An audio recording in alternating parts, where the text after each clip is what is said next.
Realmente yo he sido funcionario público pues la gran mayor parte de mi carrera profesional.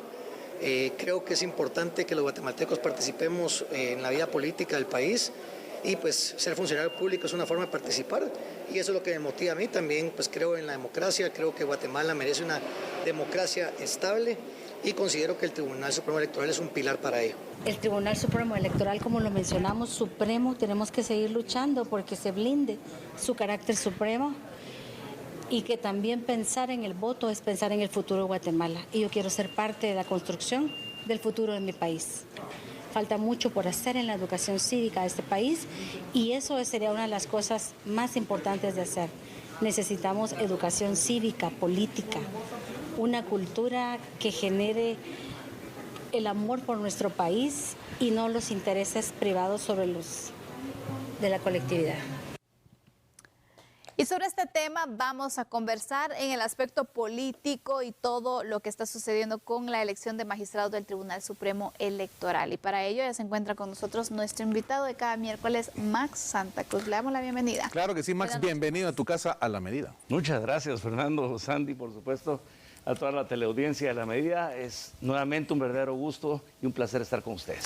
Bueno, ya sabemos que son pues algunos de los magistrados actuales quienes ya ingresaron su papelería y naturalmente quieren buscar la reelección para esa magistratura del TSE.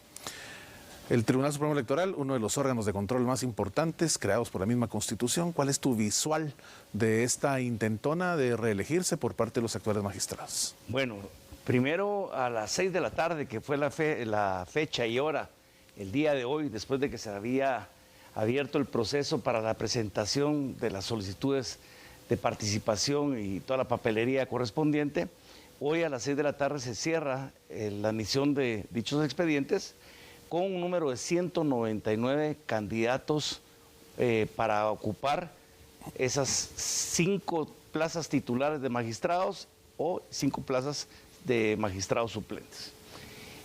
Sin duda, lo interesante que me provoca es decir que es el primer proceso de lo que hemos estado hablando durante los últimos meses, de estas elecciones de segundo grado que son fundamentales para el resguardo de la institucionalidad democrática del país. Ya la comisión como tal instalada empieza a funcionar el día de mañana, tan rápido, a recibir y empezar a revisar los primeros expedientes y empezar a otorgar plazos cortos a quienes de repente hayan dejado alguna papelería pendiente todavía de presentar, ya para después, con los expedientes que finalmente determinen los comisionados que deben de continuar en el siguiente proceso, pues vamos a ver la etapa de presentación de tachas, algunas impugnaciones, etcétera, que es parte de lo que se acostumbra generalmente en estos procesos. Lo que me parece muy interesante, como bien lo señalabas, Fernando, es que no solo hay magistrados actuales, titulares y suplentes que quieren volver a participar de cara al nuevo proceso de elección del Tribunal Supremo Electoral, que recordemos, de hecho, no solo va a tener bajo su responsabilidad el próximo proceso electoral del año 2027, pero también el del 2031. O sea, son 2 procesos en un periodo de 6 años. Algunos con la experiencia acumulada, otros con algunos pendientes todavía dentro de sus propias gestiones en la actual magistratura, en el caso del magistrado presidente, en la asociación de lo que en un momento se señalaba o se vinculaba con la adquisición de este equipo TREP de cómputo y digitalización de información. Claro. Pero también hemos visto con agradable sorpresa, pienso yo, caras nuevas dentro de la lista de los candidatos a que aspiran a estos cargos, algunos activistas de sociedad civil, de diferentes tendencias ideológicas, tanto de derecha, izquierda, de diferentes grupos, y creo que al final de cuentas eso nutre o enriquece, por así decirlo, las posibilidades que los guatemaltecos, ojalá bajo la disposición de la Comisión de Postulación, tengamos los mejores candidatos para que a su vez después el Congreso pueda elegir a esos 10 magistrados, 5 titulares y 5 suplentes. Max, sabemos que obviamente en la evaluación de los perfiles se verán pues cada uno de los porcentajes de los punteos que se tienen en cuanto a la preparación académica, experiencia, bueno, cada uno de los puntos que se van a calificar en los expedientes. Pero en el tema de la reelección, considerando que algunos magistrados que se están postulando nuevamente han pasado más tiempo en suspensión por un proceso legal que no ha finalizado, ¿qué tan conveniente es la reelección en este caso? Pues miren, ¿saben qué es lo que sucede? Que donde encuentro yo que empieza a darse la dificultad es que al final el Tribunal Supremo Electoral, o en la nómina de los 10 que resulten electos, para siendo, al final de cuentas, una decisión política por parte de los diputados en el Congreso de la República. No sé cuántos de los magistrados actuales, titulares o suplentes, gozarán, más allá de la experiencia profesional o de los procesos pendientes, de la venia de los actuales diputados al Congreso, hay que decirlo.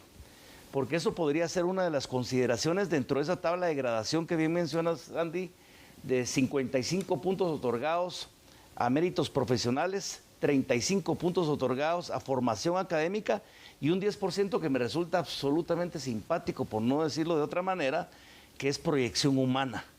En la proyección humana, incluso que contenía el necesario requisito de grabar un video para hablar de la democracia, ahí se puede jugar cualquier discrecionalidad sobre la puntuación que reciban unos u otros, incluyendo los actuales magistrados. Es decir, algunos lógicamente van a acreditar como los actuales magistrados la parte de experiencia, pero estará en duda entonces los méritos profesionales sobre la actuación que hoy en día se han tenido, más allá de los temas o las diferencias políticas que existen, porque hemos visto que en el Congreso de la República hubo varias iniciativas, incluso desde los diputados, de poder promover que muchos de estos magistrados actualmente titulares fueran removidos del cargo. Tal punto fue que la magistrada Blanca Alfaro tuvo que, de alguna forma, no solo desempeñar su periodo, el que le correspondía, sino alargar una etapa más porque no había magistrado titular a quien entregarle el cargo.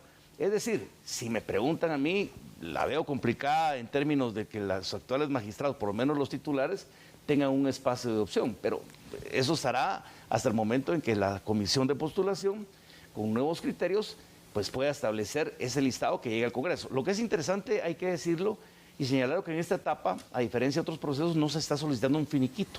Así es. Que también ha sido cuestionado. Que ha sido cuestionado, porque creen que todavía el finiquito no es una etapa que se ha concluido como tal con una resolución, una sentencia, y que de alguna forma, si está abierto el proceso, pues no debería entorpecerse el derecho a la participación. Algunos de los candidatos actuales lo han expresado como un buen paso en aras de la participación más amplia. Pero sí creo yo que sin duda las venganzas políticas prometidas que vemos en Guatemala suceden a nivel institucional, pues podría cobrar factura en algunos casos a algunos de los interesados en participar en el próximo proceso. Todo el esquema de enfrentar la situación jurídica penal en la que se mantuvieron 4 magistrados titulares irá a ser lo que pesa en la balanza para que los diputados les den o no les den. Tiene muchos elementos para poder pensar en que la reelección debería ser una apuesta muy normal y muy válida, independientemente de las diferencias, porque el trabajo está demostrado. Claro. Pero la justificación para cualquier diputado puede tomarse desde el punto de vista que precisamente lo que ha carecido este Tribunal Supremo Electoral es de la certeza que los guatemaltecos hemos esperado. Más allá de las acciones del Ministerio Público, etcétera, hemos visto un un Tribunal Supremo Electoral bastante errático, con estas dudas y estas sombras, por ejemplo, con lo del TREP, pero con otras cancelaciones o con otros avales que han permitido la inscripción de unos y no de otros candidatos, con algunas justificaciones que todavía dejaron muchas dudas. Yo pensaría que el Congreso de la República estaría pensando en escoger caras nuevas, y por eso es que tal vez se abre esta posibilidad con 199 candidatos con rostros de los que también hay algunos que son ya clientes de los procesos permanentes, ya sea de elección de procurador, de fiscal, de procurador de derechos humanos, magistrados, etcétera. Vemos incluso al propio procurador de los derechos humanos participando dentro de este espacio, alguien que tampoco ha gozado necesariamente del aval del Congreso de la República, pero tienen todo el derecho de hacerlo. Ahí veremos cómo se deciden dentro del marco de esta comisión de postulación, que también hay que referirlo, es distinta a las dinámicas de las anteriores comisiones de postulación, por lo menos en lo que concierne al Colegio de Abogados. Claro. Sin duda alguna, así que hay muchas expectativas sobre lo que pueda suceder porcentaje de calificación también que se pueda dar y bueno, todas las etapas que se vienen de este proceso que por supuesto estaremos dando seguimiento y analizando aquí en A la Medida. Max, muchas gracias por tus aportes. A ustedes, y hay que tener en cuenta esto, el proceso finaliza a más tardar el 20 de marzo, o sea que para que estemos atentos es poco tiempo lo que hay que estar enterados. Muchas gracias, Max. Efectivamente, amigos y amigas televidentes, con esto ponemos pues este espacio para que le invitemos cordialmente a que vamos a la pausa juntos, pero regresa Sandy con más información aquí en A la Media. Feliz noche. Vamos a la pausa.